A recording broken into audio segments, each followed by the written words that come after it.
Começa agora. Rádio Livre. Na Bandeirantes. Apresentação: Diego Casagrande.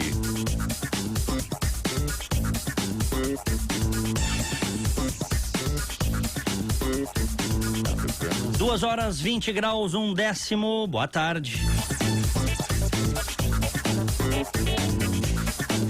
Está no ar Rádio Livre de hoje em FM pela 94,9 e AM 640.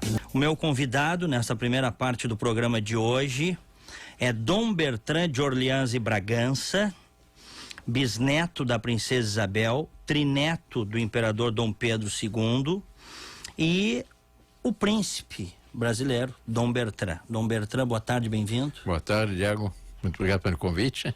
Obrigado. Honra tê-lo conosco. Eu tenho muita satisfação, por meio da Rádio Bandeirantes, me dirigir ao povo aqui de Porto Alegre e do Rio Grande do Sul. Obrigado. Vão participar conosco desta entrevista o advogado José Antônio Rosa. Rosa, boa tarde, bem-vindo. Boa tarde, Diego. Boa tarde a essa bancada aqui fantástica, e boa tarde também aos teus ouvintes. Também cumprimento o Coronel Ricardo Guimarães, ex-presidente da Associação dos Oficiais da Brigada Militar.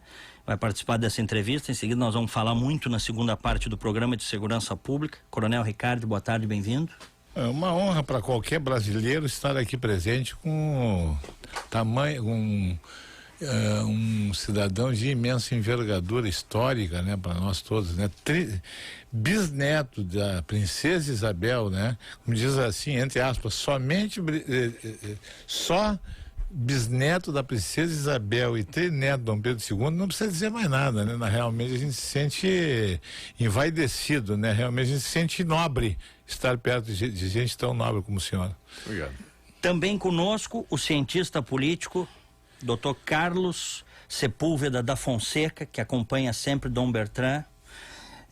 Dr. Sepúlveda, boa tarde, bem-vindo.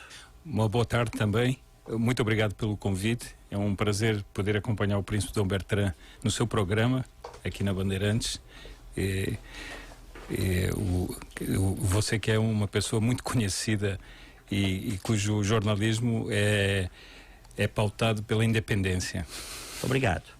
Bem, eu quero agradecer também ao amigo Roberto Becker, arquiteto, que é quem está, de certa forma, ciceroneando nesta tarde Dom Bertrand, o príncipe Dom Bertrand de Orleans e Bragança. Muito obrigado, Beto Becker. Dom Bertrand, o senhor tem dito, sobretudo em razão dessa brutal crise política que o Brasil enfrenta, que a saída para o país é a monarquia. Confirma, Dom Bertrand? Confirmo. Explique por quê. Eu dou uma razão muito simples, dada por um filósofo grego muito antes de Cristo, Sócrates. A Grécia estava numa crise profunda. Perguntaram a Sócrates, os gregos, o que devemos fazer para voltarmos a sermos felizes. Sócrates respondeu: façam aquilo que faziam quando eram felizes. Quando é que o Brasil foi feliz?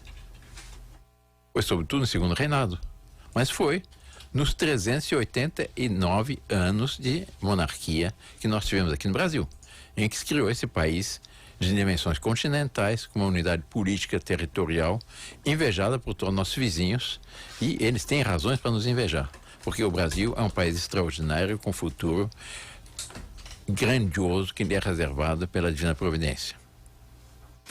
O que o senhor está sugerindo, então, portanto, é uma volta ao passado. Não é uma volta ao passado. Não, mas no sentido, não entendi o que o senhor quer dizer, no sentido que éramos mais felizes. Éramos mais aquele felizes. Sistema anterior. Aquele sistema anterior, mas é uma retomada de uma via histórica que não deveria ter sido abandonada.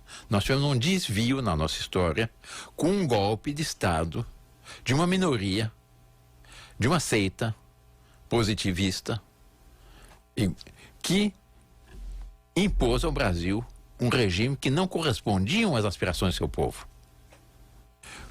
O Aristides Lobo, que foi ministro do Interior do primeiro governo republicano, dizia, com razão, que o Brasil assistiu bestificado à proclamação da República.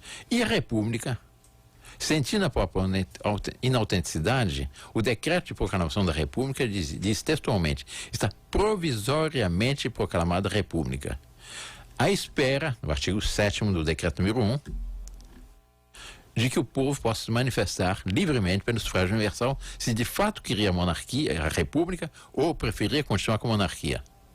Em vez de realizarem esse referendo, esse plebiscito, no dia 23 de dezembro de 1889, isto é, poucos dias depois da proclamação da República, o decreto número 85A da República pôs aos monarquistas fora da lei.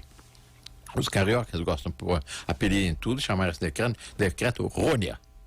Nós ficamos fora da lei no Brasil do dia 23 de dezembro de 1889 até o dia 3 de outubro de 1988, quando entrou em vigor a atual Constituição, que suspendeu, revogou um artigo que estava em todas as constituições republicanas, que proibia toda e qualquer organização no Brasil que visasse a modificação da forma republicana de governo. Quer dizer, se houve uma corrente política que teve seus direitos cassados nesse país, fomos nós, monarquistas. Entendi. Mais uma questão antes de passar para os colegas aqui que também tem questionamentos nessa nossa primeira rodada, Dom Bertrand de Orleans e Bragança. O senhor falou num golpe de Estado. Né? Houve lá em 1889 um golpe de Estado. Dom Pedro II foi apeado do poder. Né? O país piorou de lá para cá? Basta ver a realidade. Não se encontra um brasileiro que diga de boca cheia que a República deu certo. Eu lanço esse desafio não só aos que estão aqui presentes, mas todos os radioouvintes aqui do Rio Grande do Sul e do Brasil inteiro. E por que com a monarquia daria certo? Por que uma vez a família real investida de poderes, o Brasil passaria a dar certo? Qual seria a grande diferença? Vamos analisar primeiro qual a diferença entre a República e a monarquia. Por favor. A monarquia tem como principal característica criar na nação a consciência. Uma nação, antes de mais nada, uma grande família com destino em comum a realizar. De onde resulta um estado psicológico na nação semelhante ao estado psicológico de uma família, no qual o chefe de Estado é um exemplo e é um sustentáculo da moralidade pública. Pela sua simples presença, ele tende a inibir as más tendências do seu povo e a estimular suas virtudes. Eu tenho um texto aqui de um autor que é insuspeito, porque não era monarquista, conhecido por todos, que agora está sendo censurado hoje em dia, faz parte dessas discriminações modernas, que é Monteiro Lobato. Monteiro Lobato tem um texto brilhante, num artigo que ele escreveu na revista Brasil em 1918, pouco depois da proclamação da República, alguns anos. Ele diz claramente o seguinte, ele mostra o que era a monarquia e o que era a república.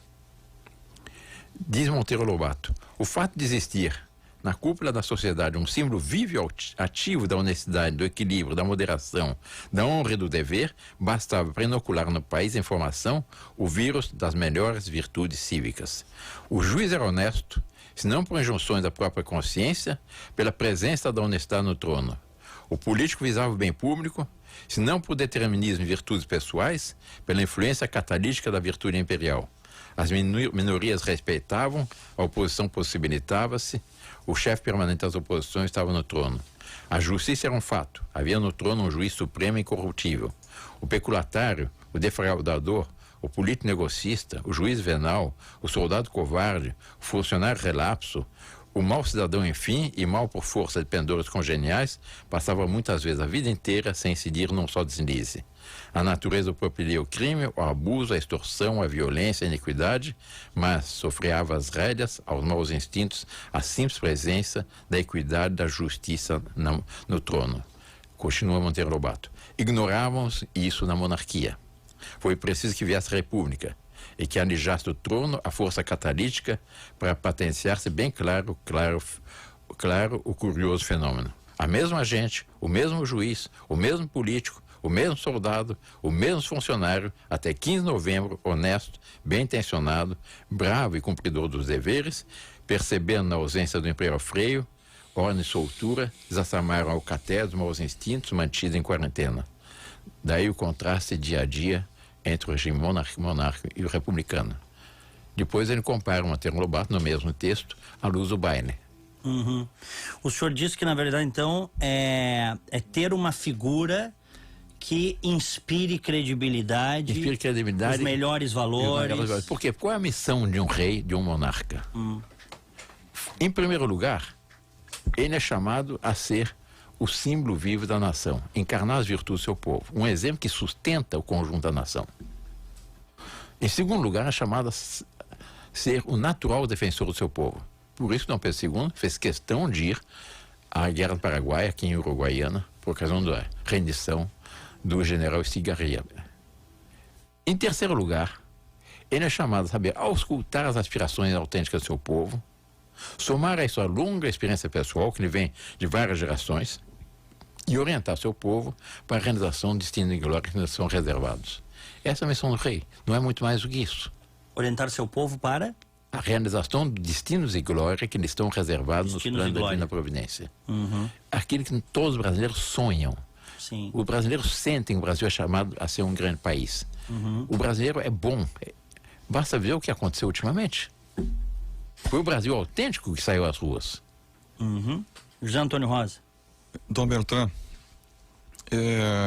queria colocar uma situação para o senhor que ao longo dos anos que se seguiram na República, ocorreu sempre uma informação, e eu diria assim, uma informação negativa em relação à Lei Áurea, à abolição da escravatura, e inclusive alguns movimentos não consideram o 13 de maio como uma data, no caso do movimento negro, não consideram uma data importante para os negros brasileiros.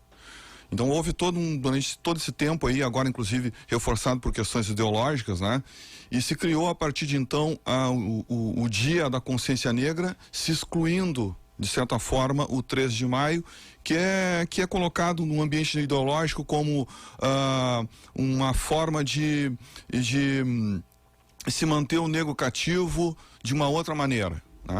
A questão que eu coloco para o senhor é o seguinte: Dom Pedro II, ele era um abolicionista?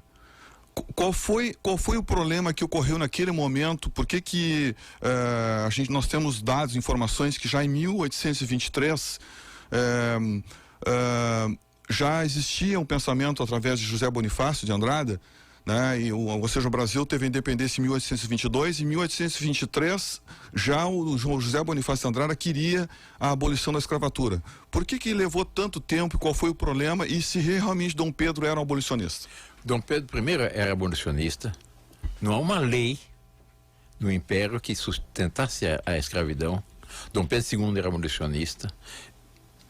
Mas Dom Pedro II era excessivamente escrupuloso no respeito às prerrogativas do parlamento. E o parlamento, infelizmente, tinha uma maioria ainda escravagista. Achava que era prematuro, que não era o momento, e foram adiando. Houve a primeira lei de ventre livre, a lei dos sexagenários, e Dom Pedro II queria exatamente que fosse uma coisa gradativa. Foi preciso que viesse, assumisse poder na regência, a princesa Isabel, com a força que as mulheres têm em certos momentos da história, como foi Santa Joana d'Arc, tantas grandes mulheres na história, ela forçou a queda do gabinete do Barão de Cotegipe, que era escravagista, chamou a presença do Conselho de Ministros um grande pernambucano, o conselheiro João Alfredo Correia de Oliveira, com a colaboração do qual, finalmente, ela conseguiu que o parlamento aprovasse a Lei Áurea. Mas isso foi atrasado por quê? Porque havia uma cultura escravagista naquele tempo, mas que resultou do quê? Do humanismo, de um falso humanismo que veio no século XVI, século XV, século XVI, século XVII. E aí que voltou a escravidão, porque já no fim, no século XV, praticamente não havia mais escravos no mundo. A escravidão é uma chaga social, mas foi uma coisa que foi sendo extinta gradativamente. Os Estados Unidos, o embaixador americano, vendo as manifestações populares de júbilo com o fim da escravidão, vendo o povo jogar rosas pro ar, pegou uma rosa e pôs no seu bolso e disse: eu quero levar essa rosa pro meu país para mostrar como aqui no Brasil se resolvem as coisas pacificamente, uma grande confraternização, o que no meu país que foi a questão da escravidão, custou uma guerra civil com centenas de milhares de mortos. E o país até hoje está dividido. Entendeu? Não, eu considero, Dom Bertrand, que o movimento abolicionista, para mim, é o maior movimento cívico brasileiro. Foi. Tá? Eu não tenho dúvidas em relação a isso, né? Inclusive, eu acho que E esse teve todo o apoio da família imperial. Sim. Desde o início. Meu avô, que era menino, naquele tempo, ele nasceu em 1878. Ele tinha um jornalzinho com seus irmãos, eram 3 filhos da princesa Isabel. Sim. Exatamente, que é um jornalzinho abolicionista. Os meninos, na meio da corte, faziam um jornalzinho que distribuíam para as crianças, as coisas de criança. Mas era um jornalzinho abolicionista. Interessante isso que o senhor está dizendo, quer dizer, que a família real era abolicionista, mas era extremamente respeitosa com o parlamento da época, exatamente. Que era escravagista. Que ainda tinha maioria escravagista. Uhum. Porque a ideia que se faz quando se fala de um rei, de um imperador, é um autocrata aqui. Um Júpiter Tronas. Um absolutista. Absolutista, que faz o que bem entende. Nunca foi assim. Nunca foi assim. Pelo contrário, o imperador tinha apenas, segundo o sistema imperial, havia o poder judiciário, poder legislativo, poder executivo e poder judiciário. O poder judiciário tinha a sua independência garantida, com a tríplice, as 3 garantias até hoje: a vitaliciedade, irredutibilidade dos vencimentos e irremovibilidade, como teoricamente até hoje. O poder legislativo era livre e o poder executivo era exercido através do primeiro-ministro. Qual era a função do imperador? Era o poder moderador. Está no artigo 97 da Constituição Imperial. O que diz? É uma atribuição pessoal do imperador que visa o quê? Algo muito simples, mas fundamental: a harmonização dos demais poderes em função do bem supremo da nação. Foi o que manteve o equilíbrio no Brasil. Todos os historiadores comentam, sobretudo Dom Pedro II, a genialidade de Dom Pedro II de manter o equilíbrio entre os gabinetes, entre o Partido Conservador, o Partido Liberal, durante os seus 49 anos de reinado. Oscilaram no poder, né? E ele sempre dizia que não era de partido nenhum, né? De acordo com a vontade das maiorias. Uhum. 2h21, 20 graus a temperatura. Estamos recebendo aqui no Rádio Livre Dom Bertrand de Orleans e Bragança, bisneto da princesa Isabel e trineto do imperador Dom Pedro II e herdeiro do trono. Perdão. Herdeiro do trono, meu irmão, príncipe Dom Luís de Orleans e Bragança. Eu sou o segundo na linha de sucessão. Mas eu li uma reportagem da revista Época em que o senhor diz que automaticamente ele casou com foi ele que casou com uma plebeia, não? Não. Ele casou foi o segundo irmão. Foi o segundo? É. Ah, tem um antes do senhor, então? Tem 2, né? Teria 2 antes de mim. O mais velho é meu irmão Dom Luís. Depois tem meu irmão Dom Eudes, que casou-se com uma moça até muito digna, mas ao casar renunciou. E eu sou o terceiro, depois meu irmão Dom Antônio, o quarto. Toda a minha sucessão é qual garantida. É o primeiro, então? Dom Luís de Orleans e Bragança. Dom Luís. É o herdeiro. Tá com que idade? 78. 78. São quantos irmãos? 12. São 12 irmãos. 12. Desculpa a falha, então. Então, na verdade, tem um na sua frente. Tem. Tá bom. Bom, nós vamos ao intervalo comercial e em seguida quem vai se manifestar no programa é o Dr. José Carlos Sepúlveda da Fonseca, cientista político português, está aqui conosco, e o Coronel Ricardo Guimarães. Rádio Livre. Rádio Livre. É Rádio Bandeirantes. Dom Bertrand de Orleans e Bragança, bisneto da princesa Isabel e trineto do imperador Dom Pedro II. Estão conosco também o cientista político José Carlos Sepúlveda da Fonseca, o coronel Ricardo Guimarães e o advogado José Antônio Rosa. Coronel Ricardo, questão pro Dom Bertrand. Olha, eu como tu disseste, né, as perguntas aqui são perguntas de leigos, né, para um pós-graduado, um douto e sanguineamente um monarquista, né? Então a pergunta que eu queria lhe fazer é uma pergunta um tanto quanto dissonante. Eu queria lhe perguntar assim, já que o senhor descreveu a monarquia como algo idealizado, assim, é tudo que a gente idealiza, o que o senhor falou sobre monarquia, a gente idealizaria para o país exatamente o que o senhor pintou um quadro de monarquia. Então só me resta fazer uma pergunta que o senhor faz sobre o papel do, aspas, o advogado do diabo. Pois não. O que que teria de pior, digamos assim? O que o senhor entende que seria um efeito colateral? Eu sou médico, não vou falar em efeito colateral, uma idiosincrasia da monarquia em relação à república, no sentido assim. O senhor falou em benefícios e outros benefícios. Sim. Eu queria saber algum malefício que o senhor pudesse descrever que a monarquia teria se mantivesse. Camões dizia: um fraco rei faz fraca a forte gente. No Brasil, como eu disse, nós tivemos 389 anos de monarquia. Porque desde que o Brasil foi descoberto, quem é que mandava no Brasil? Que mandava, que orientava. Porque aí foi um lapso de língua meu, porque governar não é mandar, governar é orientar. Sim. Quem é que orientava o Brasil? Eram os reis de Portugal até 1822, e a partir de 22 até 89 foram os imperadores do Brasil. Quais foram os maus governantes na nossa história? Desde Dom Afonso Henriques, com a fundação de Portugal em 1139, depois desde 1500, etc. O único que posso citar é Dom José I. Por quê? Porque era fraco. E se deixou dominar por um ministro que foi muito elogiado por alguns, mas sobre alguns aspectos foi um tirano. Foi o Marquês de Pombal, que foi, num certo sentido, responsável pelo corte na nossa cultura, quando ele expulsou do Brasil os jesuítas, os franciscanos, etc. Foi o grande responsável por um lapso e um corte na evolução cultural do Brasil. É o caso que eu tenho a lhes apresentar. É o caso do fraco rei. Mas mesmo, às vezes, um fraco rei é assessorado por um bom ministro. Nós temos muito bons ministros, o caso de José Bonifácio. É graças a José Bonifácio que nós somos o que somos, em grande parte. Por quê? Porque quando Dom João VI veio ao Brasil, aqui chegando, deu-se conta que um projeto, um estudo, feito por José Bonifácio, era o futuro do mundo luso. Ele tinha apresentado um projeto de fazer do mundo luso uma comunidade de nações, como é a Commonwealth britânica, englobando todo o mundo luso, Portugal, Brasil, Algarves, Angola, Moçambique, a Índia, o Timor e vários, todo o conjunto mundo luso, com capital no Rio de Janeiro. E é o que explica a extraordinária governo de Dom João VI. Toda a base, os fundamentos da nossa nacionalidade foram lançados por Dom João VI. A escola militar, o colégio naval, a academia militar, o colégio naval, o jardim botânico, a biblioteca pública, o arsenal da marinha, etc. Foi tudo.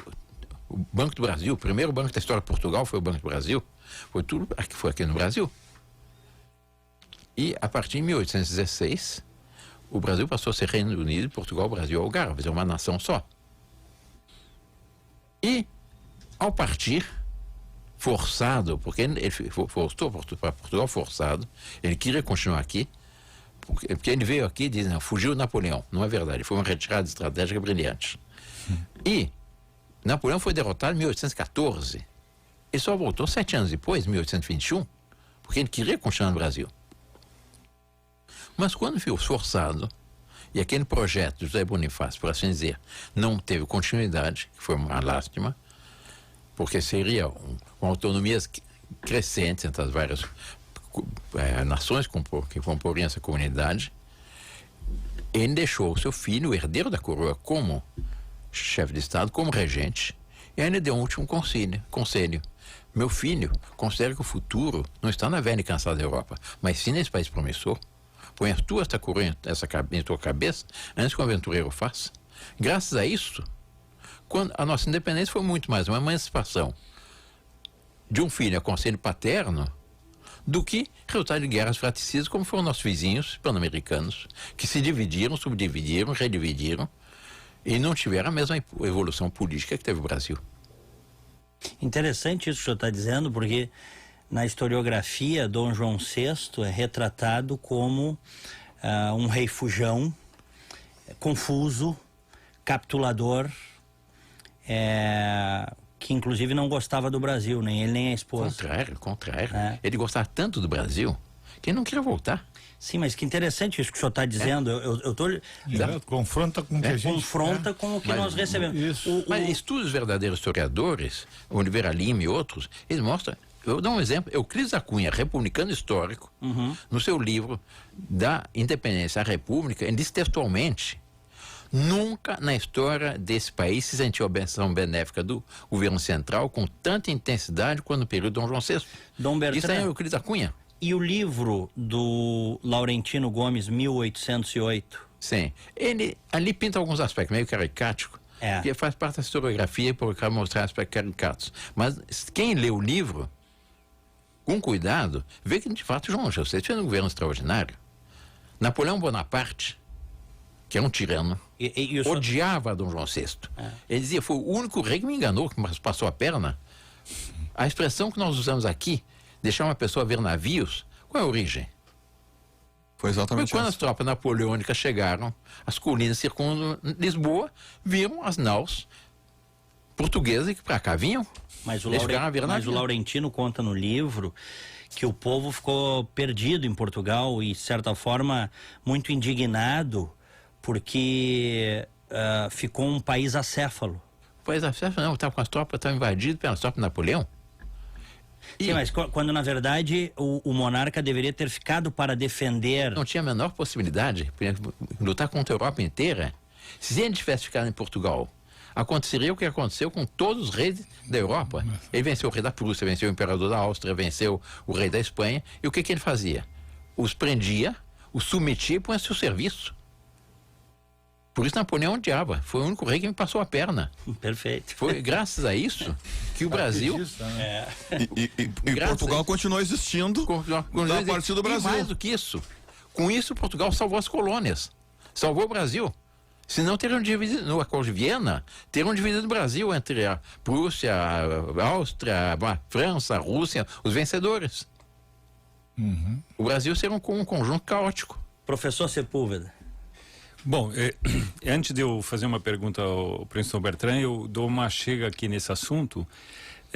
Na realidade, Portugal nunca foi derrotado por Napoleão. Houve 3 invasões francesas, né? As 3 invasões de diversos generais de Napoleão nunca conseguiram derrotar Portugal. E isso por quê? Porque quando Dom João VI se desloca para o Brasil, essa ruptura com o povo português não existe de modo algum. Ele escreve uma carta aos portugueses e convoca os portugueses para uma resistência homem a homem. Só para saber uma coisa, a primeira lei napoleónica aprovada em Portugal foi a proibição de uso de armas pelos civis. Ou seja, qualquer um... Isso é muito atual, né? Muito atual. Tem alguma coisa aí que chama atenção, né? O Lula plagiou, hein? Exatamente. Lula, Fidel Castro, todos, né? Mas plagiaram. E realmente essa resistência existiu. E era uma resistência de aldeia a aldeia, era todo o povo que estava engajado. E por isso Napoleão não conseguiu dominar Portugal. E a genialidade de Dom João VI foi exatamente transferir a capital de uma potência, de um país europeu para a América, o que é uma genialidade fantástica em matéria de ideia política, naquela época, sobretudo. E Dom João VI passou a desafiar Napoleão desse lado do oceano, ao qual Napoleão não podia vir. Então, digamos, eu recomendo... Não estou aqui fazendo uma apreciação sobre o livro do Laurentino Gomes ou não, mas eu recomendo a leitura do livro do Oliveira Lima sobre Dom João VI, que acabou de ser... há poucos anos foi reeditado, que é um livro extraordinário sobre a personalidade política de Dom João VI, a genialidade política. Ele tinha uma escola diplomática tão famosa que todas as cortes europeias tremiam quando o embaixador Dom João VI chegava, porque sabiam que vinha alguma manobra diplomática que não seria vantajosa para eles. Agora eu gostaria de fazer um detalhe ainda sobre o Dom João VI, que está no livro Manuais de História Militar franceses. O mito da invencibilidade, aquela autoconfiança da invencibilidade das tropas napoleônicas foram quebradas. Esse mito foi quebrado, essa autoconfiança, na primeira grande derrota das tropas napoleônicas. Foi na Batalha de Busaco, em Portugal. que foram tropas portuguesas, com a ajuda de brasileiros, com ingleses, etc., que foi a primeira grande derrota de Napoleão. Ali se quebrou a autoconfiança que o exército tinha por ser um exército invicto. Rosa. Não, eu vejo que nós temos Dom João VI, né, com essa genialidade, eu diria assim, política, né, estratégica, né, como ele fez, transferindo o comando do país para a América do Sul, no Brasil, no caso, né. Mas eu vejo também Dom Pedro II. Também. Eu vou passar aqui Dom Pedro I, porque eu considero, eu tenho a opinião de um autor brasileiro que eu gosto muito, que é o Luiz Felipe Dávila, né? E que ele escreveu um livro que ele fala sobre lideranças e o caráter, e ele coloca em virtuosos também, ele trata um título de um livro de virtuosos, e que ele considera Dom Pedro II como um dos maiores estadistas brasileiros, né? E ali ele faz toda aquela reminiscência histórica, né? Uma criança que perdeu a mãe quando tinha 1 ano de idade, né? Aos 5 anos ficou sozinho no Brasil, né? Foram criados pela sua da dama, né? E também em primeiro momento por Bonifácio, e que foi preparado para ser um estadista, né? Foi preparado para ser um imperador do Brasil. O que eu coloco para o senhor é o seguinte: fazendo essa comparação, né, o que o senhor vê hoje no Brasil? O senhor consegue identificar no Brasil hoje algum grande estadista que em algum momento conseguiu fazer a união da nação num momento muito traumático, como foi o Brasil no período regencial, né? E quando Dom Pedro entrou lá com seus 15 anos de idade, ele conseguiu fazer essa unidade nacional. O senhor consegue identificar, consegue fazer na República alguma comparação? Com toda franqueza, não. Eu desafio alguém, me apresente um político que tivesse a estatura de um Dom Pedro II e que tivesse sido capaz de manter a unidade nacional com tanta continuidade, com tanta estabilidade quanto o Dom Pedro II. Eu acho que... Porque o regime atual divide. São as lutas partidárias. Agora nós temos o impeachment eu gosto de chamar de presidenta. Acho que foi uma estudante, algum tanto ignorante. Mas agora ela declara que vai fazer. Ignoranta. Inocenta. Inocenta, não. Não. Inocenta. Não foi a Glaze que Não, disse? foi a... Tem tantas lá que... Não, foi a Graziotin. A Vanessa Graziotin Chamou ela de inocenta. Presidenta inocenta. Mas vamos lá, perdão, Dom Bertão.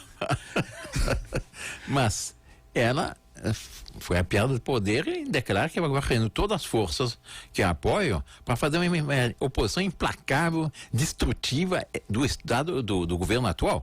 Quando no momento é preciso uma união sagrada para reconstruir o Brasil foi saqueado.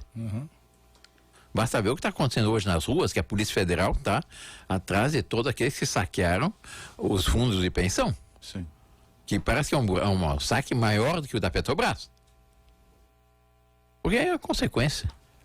O PT, vamos nos entender, eles quando tomaram poder, isso não disseram, não foi dito, não foi proclamado pela imprensa, mas quando tomaram poder, o José Dirceu disse claramente: nós temos um projeto de poder para 30 anos. E nós queremos fazer do Brasil uma república socialista, que é exatamente o que os brasileiros não querem. E o que interessa é o partido. O que interessa é o partido. Quer dizer, era uma ditadura e fazer do Brasil um Estado soviético. E por falar em presidenta inocenta, né? Veja que, no mínimo deselegante dela, né? Ela ainda permanece terrorista internamente, na medida em que ela é a piada do poder e a primeira coisa, não digo a primeira, mas a primeira grande palhaçada, digamos assim, desculpe o termo, né? A primeira grande recado, grande convite que ela faz à sociedade é começar a ir para a rua para quebrar tudo e fazer incêndios e tudo. Então, uma presidenta que gosta tanto do seu país, que tem tanta brasilidade como ela preconizou enquanto ela está tirando vantagens, né? E os seus apaniguados. No momento que ela é apiada, né? É que nem a história do Salomão, né? Das duas mães, né? Então, assim, o Brasil ou é meu ou ele tem que ser demolido.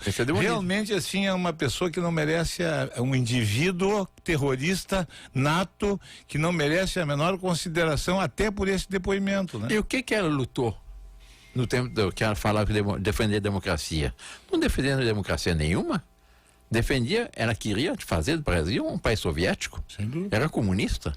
Sem dúvida. Dom Bertrand, nós vamos ter que fazer o Bandeirantes Online depois do break e voltamos para continuar conversando com o senhor.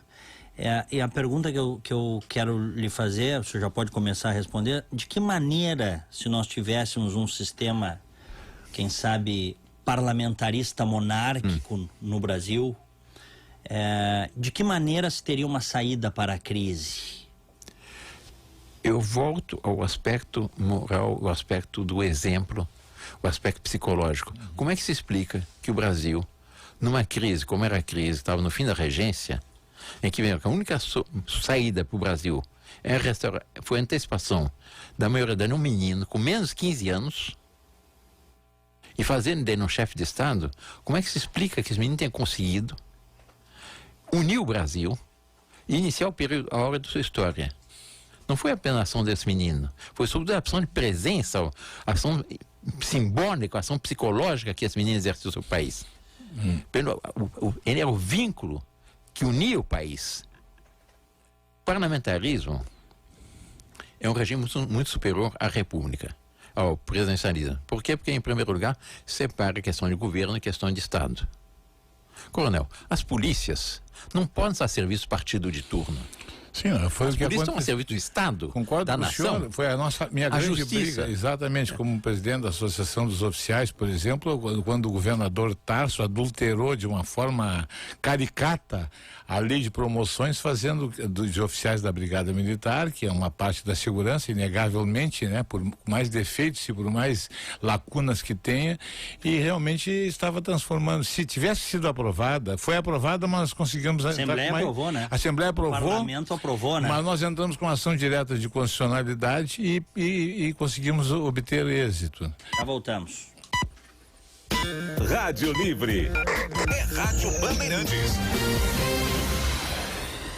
Conosco no programa de hoje, pelo menos nesta primeira parte, estamos entrevistando Dom Bertrand de Orleans e Bragança, um dos herdeiros, né, do trono. Primeiro é o Dom Luís, que o senhor explicou aqui, né? Aí depois tem um segundo... Sou eu. Na hora de sucessão sou eu. Não, mas nascimento tem um outro irmão. Tem um outro irmão, mas casou com uma plebeia, vamos dizer assim, né?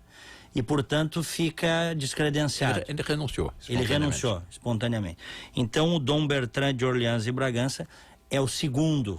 Na hora de sucessão. Na sucessão. Bisneto da princesa Isabel e trineto do imperador Dom Pedro II. O pessoal está mandando muitas mensagens para cá, pelo 93660949, se o senhor me permite, Dom Bertrand. Eu vou ler algumas aqui e aí o senhor comenta, por gentileza. Estão conosco também o cientista político Sepúlveda da Fonseca, Ricardo Guimarães, coronel da Brigada, e o advogado José Antônio Rosa. Caro Diego, já temos uma monarquia absolutista no Brasil, que é o Supremo Tribunal Federal. Nosso país é regido ao sabor de 11 pessoas. Abraços do Renato Silva. Normalmente o autoritarismo, não raro, é associado à monarquia. E não é. A monarquia tem muito mais uma ação de influência do que um poder efetivo. O monarca, do ponto de vista constitucional, tem incomparavelmente menos poder do que qualquer presidente da República. Mesmo Luís XIV, que é apresentado como o rei Sol, o rei absolutista por excelência, ele tinha muito menos poderes do que qualquer presidente da República atual, do que o François Hollande de hoje. O que dizia o Estado sou eu? O Estácio Mó. Mas exatamente, mas não era ele. Não era, sim, mas ele não tinha tanto poder quanto o atual presidente da República. Ele também não é infenso, também a monarquia não é infensa a doenças mentais, ele era um megalomaníaco, provavelmente um narcisista doentio, provavelmente, porque a monarquia não é vacina contra a doença mental, contra a megalomania, contra a bipolaridade, porque o ser humano se equivale, né? Então, na realidade, não tem a dúvida que o Rei Sol era um narcisista de primeira grandeza. Mas pela história, então tudo que a gente leu sobre ele é legenda negra. É a legenda negra, isso tudo verdadeiro historiador. Então, porque a ser verdade, né? Mas não é verdade.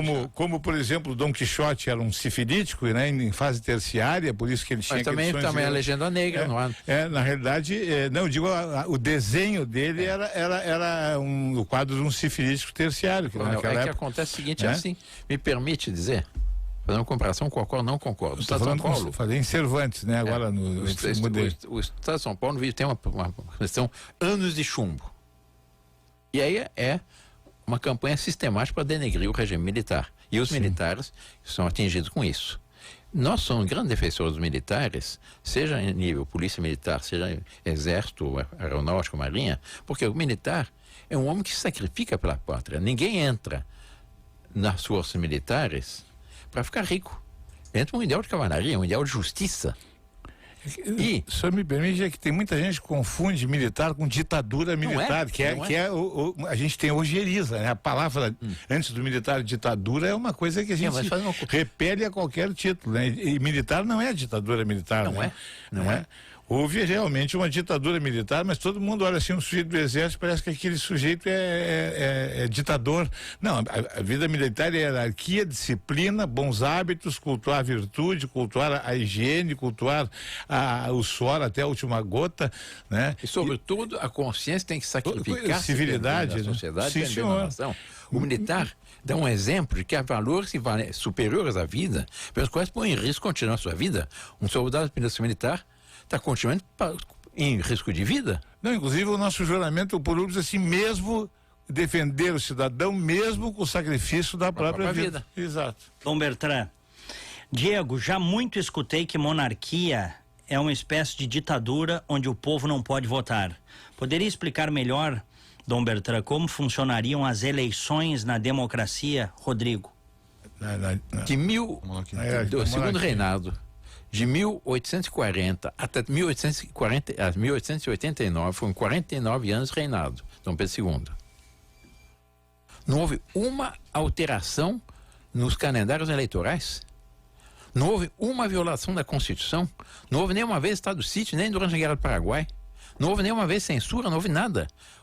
Se houve um período que houve democracia no sentido autêntico, em que as eleições se realizaram regularmente, foi nesse período da história do Brasil. E na República, o que deu? Golpe de Estado, ditaduras, impeachment, suicídios, etc. A instabilidade mais absoluta, o caos. No Brasil está em estado de caos, foi saqueado. Isso não foi fruto do Império, foi fruto da República. Pelo contrário, no Império, graças exatamente à unidade, à continuidade, à estabilidade, o Brasil era a quarta economia do mundo. Dizem que o espelho de um regime é a sua moeda. O padrão da nossa moeda foi estabelecido em 1841. Eram 27 pence e 3/4. Pence é uma unidade da libra esterlina. No dia 15 de novembro de 1889, nossa moeda veio a 27 pence e 3/4. Quer dizer, a libra esterlina havia caído um pouco. A nossa moeda se manteve. A mesma quantidade de ouro e de prata nas moedas nunca foi modificada. Boa tarde, Diego. Os grandes colonizadores foram os espanhóis, portugueses e ingleses. Os países colonizados pelos ingleses se tornaram potências econômicas com os melhores IDH do mundo. E o mais importante, baixos níveis de corrupção e impunidade. Enquanto os países colonizados pelos portugueses estão entre os piores do mundo, tendo o Brasil como referência. Então, Diego e convidados, me desculpem, mas nosso problema é cultural com origem na colonização portuguesa. José Teófilo Bittencourt. Não concordo. O português foi um dos melhores colonizadores que houve.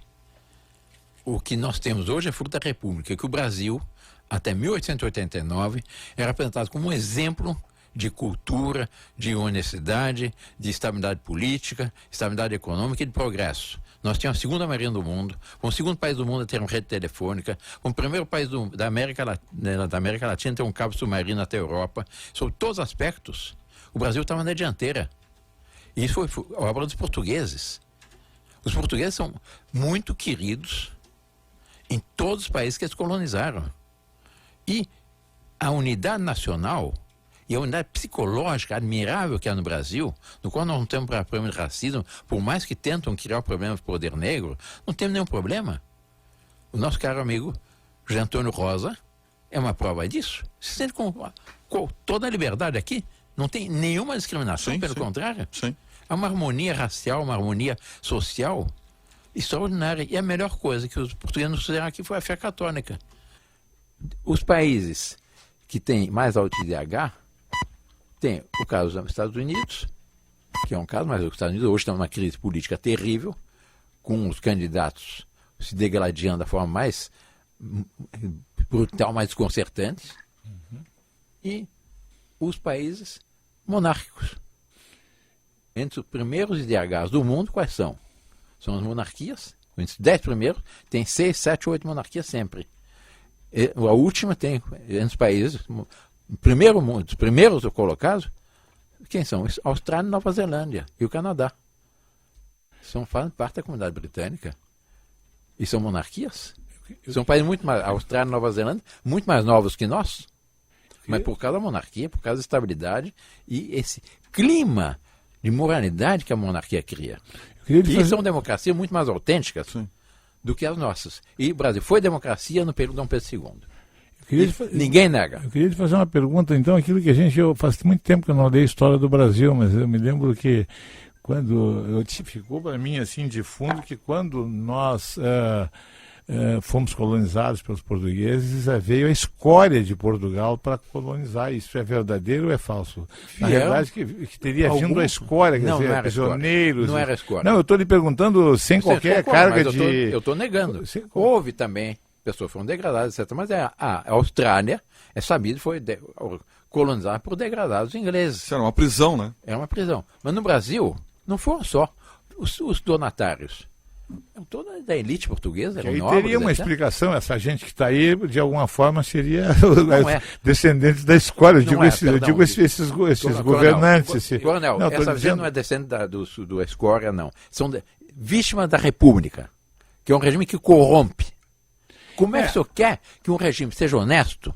Como a eleição de deputado federal custa 7 milhões de dólares, um vereador custa 1 milhão de dólares, pelo menos em São Paulo. Bom, mas aí não precisa ser monarquia para melhorar o sistema. Mas no monarquia não havia isso. Sim, eu sei, mas você tem sistemas que não são podres como o nosso e são sistemas republicanos. Mas a questão, sim, nós estamos mostrando exatamente que a República que corrompeu. Rui Barbosa tem um texto célebre que eu não resisto nele. Rui Barbosa que dizia, na monarquia, ele foi o autor do decreto de proclamação da República, foi Rui Barbosa. Algum tempo depois ele dizia, na monarquia, o parlamento era uma escola de sadistas, na República transformou-se numa praça de negócios. Depois tem um outro texto, que todos os advogados têm, conhecem, etc., de um discurso célebre de Rui Barbosa. Eu cito o texto. De tanto ver triunfar as nulidades, de tanto ver prosperar a desonra, de tanto ver crescer a injustiça, de tanto ver agigantar-se o poder na mão dos maus, o homem chega às armas da virtude, a rir-se da honra, a ter vergonha de ser honesto. O senhor conhece a frase seguinte desse discurso de Rui Barbosa? É o triunfo das nulidades, né? Não. Não. Não, esse texto né, que o senhor leu. Sim, mas conhece a frase seguinte do discurso que é escamoteado? Que ninguém cita? A continuação do texto? Qual é Essa foi a obra da República nos últimos anos. No outro regime, na monarquia, o homem que tem uma certa norma em sua vida é um homem perdido para todo sempre. As carreiras políticas estavam fechadas. Havia uma sentinela vigilante, de cuja severidade todos temiam, a que, acesa no alto, guardava redondeza como farol que não se apaga, em proveito da honra, da justiça e da moralidade gerais. Na República, os tarados são os tarudos. Na República, todos os grupos se aliaram do movimento dos partidos, da ação do governo, da prática das instituições. E aí continua Rui Barbosa com a catilinária contra a República. Se alguém quiser conferir, isso está nos discursos, nas obras com requerimentos e informações, está no volume dos discursos de Rui Barbosa, volume 41, 1914, tomo 3º, páginas 86, 87. Interessante. Essa Tá aí o última, discurso. essa última parte é importante. Essa é Eu mentira. não conhecia, só Mas conhecia tá o- aqui. Se você quer tirar um xerox, pode tirar. Bom, nós vamos estender um pouquinho, 3 horas 4 minutos, 18 graus 7 décimos, e aí voltamos para o último bloco de participação de Dom Bertrand de Orleans e Bragança. Rádio Livre. Último bloco, recebendo com muita honra Dom Bertrand de Orleans e Bragança, bisneto da princesa Isabel e trineto do imperador Dom Pedro II e um dos herdeiros do trono, e que defende o restabelecimento da monarquia no nosso país. O professor Sepúlveda, o senhor falou pouco aqui no programa, o senhor é português, radicado no Brasil Sim, Há há quanto 40 tempo? anos quase. há 40 anos, cientista Graças a político. Deus. Eu vou precisar uma coisa, às vezes por equívoco que me põe cientista político. Eu sou um analista político. Um Eu analista político. nunca fiz ciência política. Tá. Só para precisar isso. O senhor é um entusiasta da monarquia? Eu sou entusiasta da monarquia. Por quê? Porque eu sou entusiasta da história. Acho que quando a gente se debruça na história, sobre a história, nós vemos uma continuidade. E na República nós vemos uma ruptura contínua. E o mais engraçado é o seguinte, na República nós vemos uma ruptura dentro do próprio projeto de poder. Este projeto de poder que está há 13 anos, tem gente que está dentro deste projeto de poder, por exemplo, como o Haddad em São Paulo, que está dizendo, nós queremos o novo. Mas como novo se ele já está no poder? Quer dizer, é a ruptura contínua com todo o passado. Por exemplo, nós temos o ex-presidente Lula que tem uma frase que muita gente acha até engraçada, né? Mas que para mim tem um sentido profundo. Nunca antes na história desse país. Mas como nunca antes? Esse país tem mais de 500 anos. Mas é um Não, mas ele mitômano. é muito- É um mitômano mentiroso e corrupto. Mas eu- Vamos falar a verdade. Sim, Vamos mas- falar o que Que é. em breve vai pra cadeia. Mas É. acontece o seguinte, isso é uma concepção nascida das repúblicas da Revolução Francesa. Ou seja, como o professor José António Rosa estava dizendo aqui no intervalo, a ideia da Revolução Francesa é continuamente uma ruptura com o passado. Ora, quando nós vamos para todas as civilizações, mesmo as civilizações pagãs, por exemplo, a Grécia, Roma, outras, qual é o grande valor que eles têm? É o passado. É sempre recuperar aquilo que vem do passado.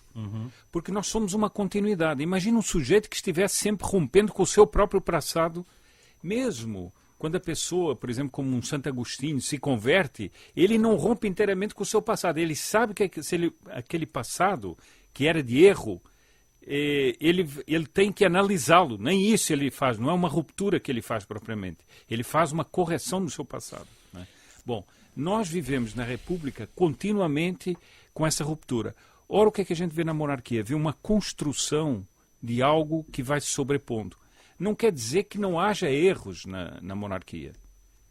Mas as instituições monárquicas, elas iam corrigindo esses erros. E essa obra, ao longo dos séculos, era uma obra grandiosa. Vai se aprimorando. E isso foi se aprimorando. Por exemplo, o Dom João VI, ainda há pouco estávamos falando aqui de Dom João VI, da fuga, né, de Dom João VI para o Brasil. O projeto da mudança da corte para o Brasil era muito anterior a Dom João VI. Muito anterior. Era um projeto da monarquia portuguesa muito anterior, que Dom João VI, naquele momento, veio a aplicar. Mas não foi uma coisa que nasceu da cabeça dele, já era uma coisa que vinha sendo elaborado ao longo dos tempos pela monarquia. Por isso é que eu sou entusiasta da monarquia e também pelo lado prático. Porque, como o príncipe Dom Bertrand disse, e é outra coisa que eu discordo da pessoa que disse, que nós somos um país dos últimos países, não é verdade. No tempo do Dom Pedro II, Dom Pedro II era chamado para arbitrar casos internacionais.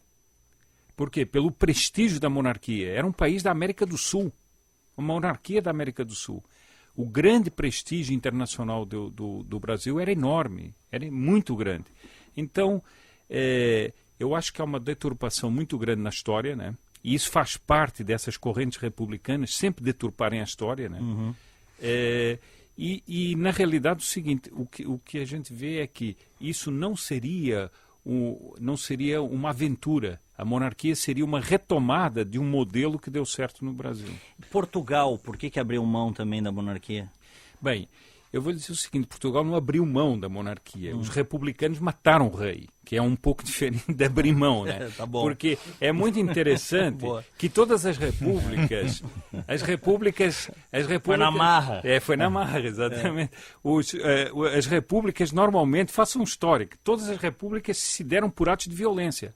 Ou com a morte dos reis, ou com o exílio dos reis. Por exemplo, por que pegar uma família que tinha feito tanto bem ao Brasil, mandá-la para o exílio na noite e proibir que eles voltassem ao Brasil?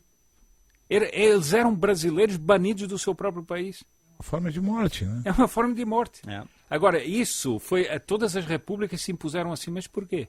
Com violências, com mortes, com assassinatos? Esses movimentos monarquistas, eles crescem também em Portugal ou não? Também crescem. Também estão crescendo. Porque a gente vê, há alguns anos quase não se falava. Hoje a gente já vê redes sociais, há muitos encontros. Hoje Dom Bertrand vai estar no Plaza, né? Está no Plaza, exatamente. Vai estar numa palestra. Eu estou chegando em um encontro monarca em Curitiba, tinha mais de 150 pessoas da elite de Curitiba, e sobretudo jovens, um grande número de jovens.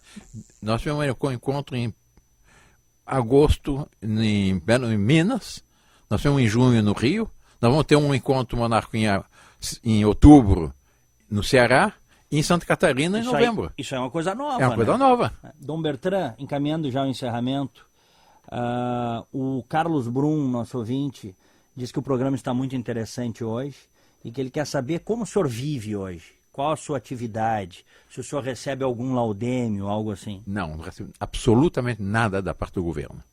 Eu tenho 75 anos, eu sou formado em Direito, eu tenho meus meios de vida.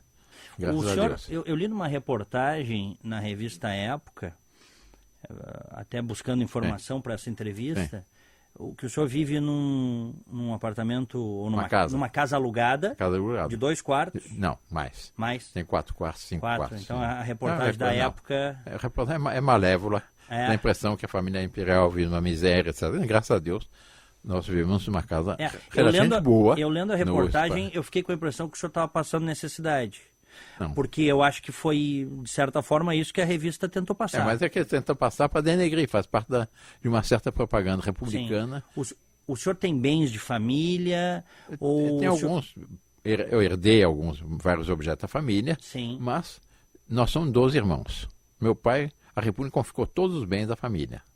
Quando meu pai voltou ao Brasil, ele voltou praticamente com a roupa do corpo. Foi um português rico do Rio de Janeiro, que lhe deu uma casinha no centro da cidade, na Rua da Quitanda, que valia alguma coisa. Ele vendeu essa casa, que esse português deu, e foi estabelecer-se com a família no norte do Paraná, na região de fronteira agrícola. Uma região, para ter ideia do que era, naquele tempo, uma distância de 350 quilômetros, não tinha nenhuma estrada asfaltada. Uma fazendinha de 150 hectares. Claro. Nessa fazenda, e aí educou seus 12 filhos. Mas das melhores lições que eu recebi do meu pai, foi um dia que ele nos chamou no jardim da casa da fazenda. Nós morávamos na fazenda, íamos de jipe, era o único veículo que meu pai tinha, um jipe. Íamos todos apinhados naquele jipe para o colégio, na cidade, tinha 7 quilômetros da fazenda. Um dia nos chamou no jardim da fazenda e disse: meus filhos saibam aproveitar a única coisa que eu posso deixar para o futuro. Porque bens materiais eu não tenho. Uma fazenda de 150 hectares dividida por 12 não faz a vida de ninguém. Mas eu tenho algo que vale muito mais do que isso para lhe deixar. Em primeiro lugar, a fé católica apostólica romana. Em segundo lugar, uma boa educação. Em terceiro lugar, a consciência de uma missão a rezar pelo bem no Brasil. Vocês nasceram para servir ao Brasil. No alto de todas as coroas há uma cruz. Essa cruz significa 2 coisas. A primeira coisa significa a consciência de que existe um juiz superior, que é Deus Nosso Senhor, ao qual ele terá que prestar conta. É um juiz incorruptível. E esse ele vai prestar conta por toda a eternidade. Em segundo lugar, o segundo aspecto simbólico da cruz, é que um rei deve estar disposto a sacrificar-se, a crucificar-se pelo seu povo. Ele não existe para o seu bem pessoal, ele existe para o bem do seu povo, o bem da nação. Esse é o aspecto simbólico da cruz. Graças a Deus, todos nós estudamos, todos nós nos formamos e todos nós temos nosso meio de vida. Perfeito. Dom Pedro II, quando saiu daqui, não quis receber nada também do governo na época, né? Deodoro sabia que Dom Pedro... Aliás, Deodoro não era republicano. Sim, não era republicano. Não é Deodoro. republicano, é uma carta de Deodoro no Arquivo Histórico Nacional ao seu sobrinho Clodoaldo da Fonseca, em que ele disse textualmente: meu sobrinho, não te metas em coisas republicanas, porque no Brasil república e desgraça completa são a mesma coisa. Mas depois, qual foi a causa da proclamação da república? A causa foi o problema com o Silveira Martins. O Silveira Martins, os problemas da ciúmes. escravidão, Não, mas não foi só da abolição. Mas a gota d'água foi o quê? O golpe de 15 de novembro, Deodoro não saiu ao Campo Santana, no Rio, bradando Viva a República. Ele saiu bradando Viva o Imperador. O objetivo do golpe era apenas o gabinete fiscal de Ouro Preto, com o qual veio uma desavença com os militares. Sim.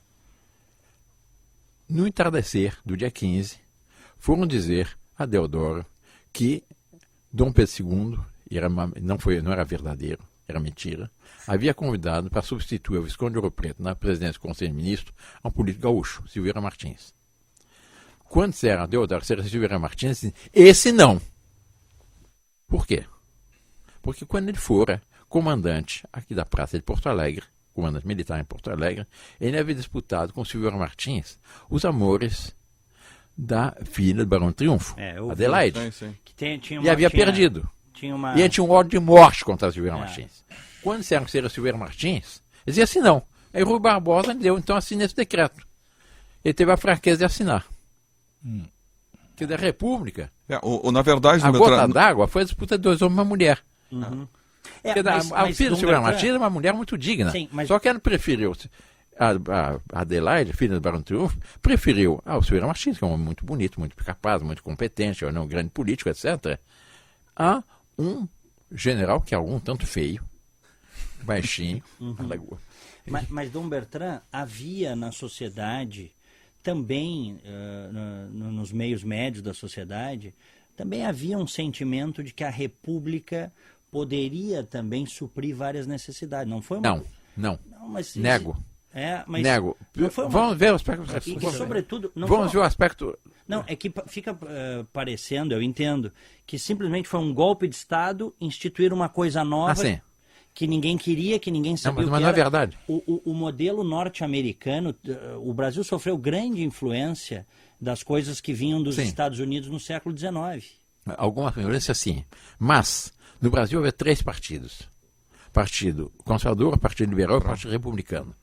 O Partido Republicano tinha toda a liberdade. Chegou a ter, no máximo, 3 deputados. Partido Nanico. Ou seja, não tinha voto. Não tinha voto, não tinha um povo.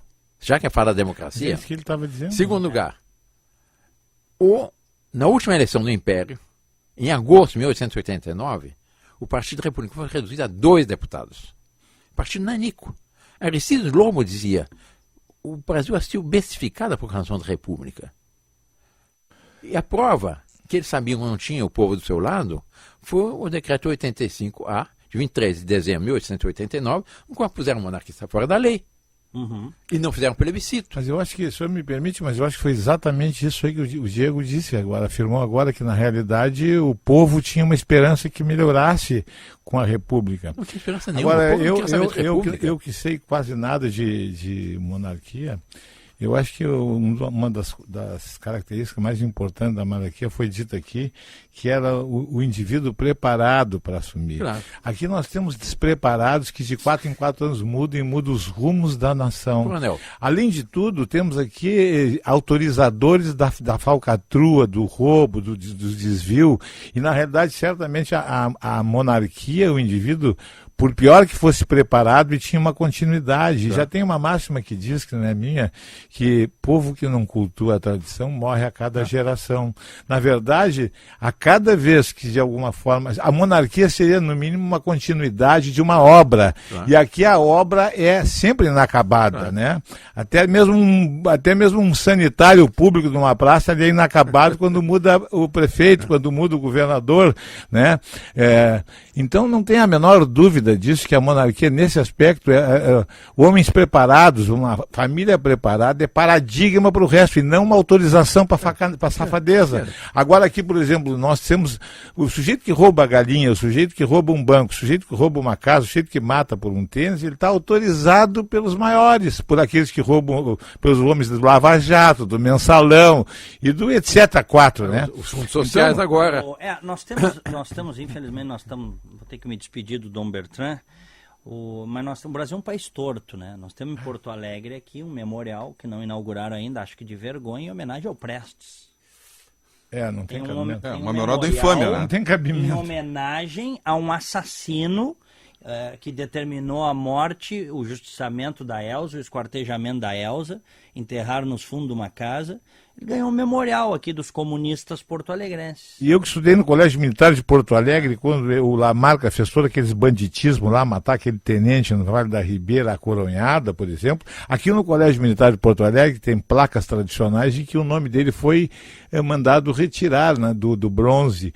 Agora, depois da abertura, como se diz, né, da abertura, foi mandado recolocar o nome desse cafajeste, desse covarde oficial do Exército, Matou né, colegas, que matou colegas. Traidor da pátria, né? Traidor da pátria, um bandido, né? Por que eu trouxe esse exemplo, Coronel Ricardo? Até, de certa forma, para configurar muitas das coisas que o Dom Bertrand trouxe aqui, que a história é muito... A gente tem que ver várias fontes, né? A história é muito manipulada.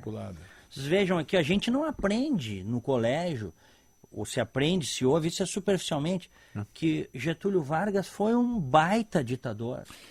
Foi um baita de um ditador. E tão valorizado que a data mais importante do Brasil, que foi o 13 de maio, que foi a libertação da escravatura, foi trocada a rua, a avenida dos Meninos Deus principal, que é a Avenida Getúlio Vargas, a Avenida 13 de maio. Então, agora trocaram o Castelo Branco por legalidade. E quem sabe a gente destroca também e coloca a Avenida 13 de Maio, o nome de uma rua que nos orgulhava, que era a abolição da escravatura, a data da abolição da escravatura. Felizmente o meu neto nasceu nesse mesmo dia, meu neto que tem um ano e pouco.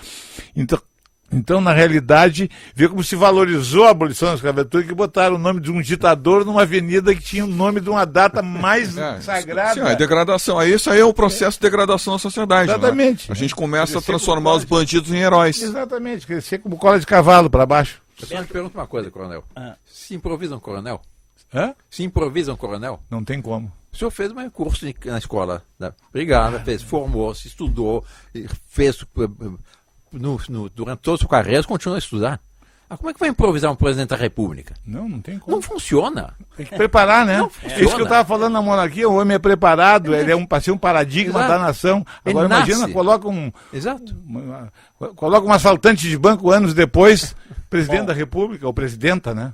Fica ruim, né? Eu quero agradecer muito ao Dom Bertrand. Beto Becker, que horas Dom Bertrand vai estar lá no Plaza hoje? Eu quero agradecer teres recebido o Dom Bertrand aqui no seu programa. E hoje à noite, às 19 horas, no Plaza Rafael, o Dom Bertrand e o Dr. Sepúlveda darão uma palestra.